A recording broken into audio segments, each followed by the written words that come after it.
Moby Dick Chapter 76. The Battering Ram. Ere quitting, for the nonce, the sperm whale's head, I would have you, as a sensible physiologist, simply, particularly remark its front aspect, in all its compacted collectedness.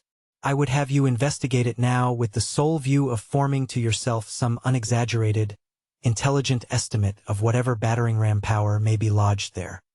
Here is a vital point, for you must either satisfactorily settle this matter with yourself, or forever remain an infidel as to one of the most appalling, but not the less true events, perhaps anywhere to be found in all recorded history.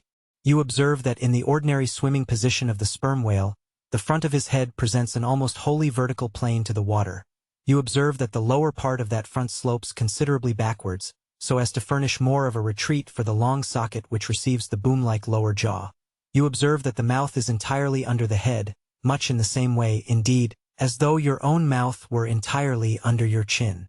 Moreover, you observe that the whale has no external nose, and that what nose he has, his spout hole, is on the top of his head. You observe that his eyes and ears are at the sides of his head, nearly 1/3 of his entire length from the front. Wherefore, you must now have perceived that the front of the sperm whale's head is a dead, blind wall, without a single organ or tender prominence of any sort whatsoever.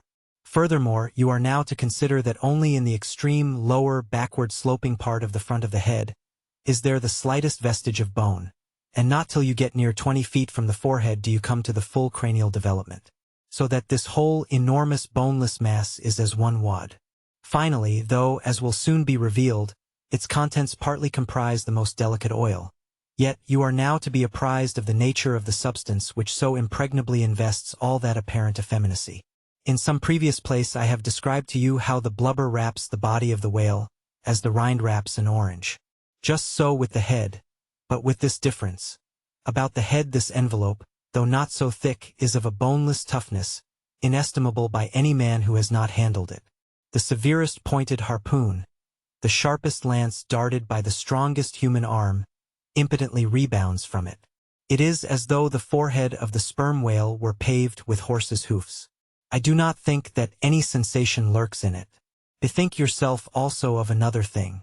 When two large, loaded Indiamen chance to crowd and crush towards each other in the docks, what do the sailors do?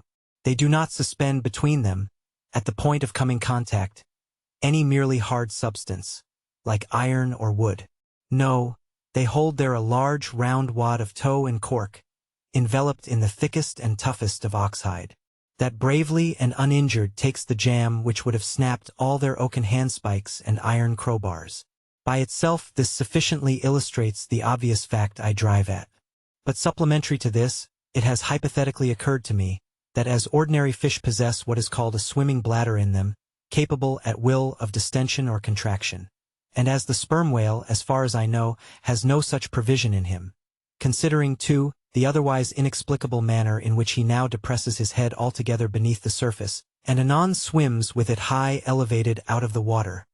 Considering the unobstructed elasticity of its envelope, considering the unique interior of his head, it has hypothetically occurred to me, I say, that those mystical lung-celled honeycombs there may possibly have some hitherto unknown and unsuspected connection with the outer air, so as to be susceptible to atmospheric distension and contraction. If this be so, fancy the irresistibleness of that might, to which the most impalpable and destructive of all elements contributes. Now mark, unerringly impelling this dead, impregnable, uninjurable wall, and this most buoyant thing within. There swims behind it all a mass of tremendous life, only to be adequately estimated as piled wood is, by the cord, and all obedient to one volition, as the smallest insect. So that when I shall hereafter detail to you all the specialties and concentrations of potency everywhere lurking in this expansive monster, when I shall show you some of his more inconsiderable braining feats, I trust you will have renounced all ignorant incredulity, and be ready to abide by this, that though the sperm whale stove a passage through the Isthmus of Darien, and mixed the Atlantic with the Pacific, you would not elevate one hair of your eyebrow, for unless you own the whale, you are but a provincial and sentimentalist in truth. But clear truth is a thing for salamander giants only to encounter. How small the chances for the provincials then? What befell the weakling youth lifting the dread goddess's veil at Lays?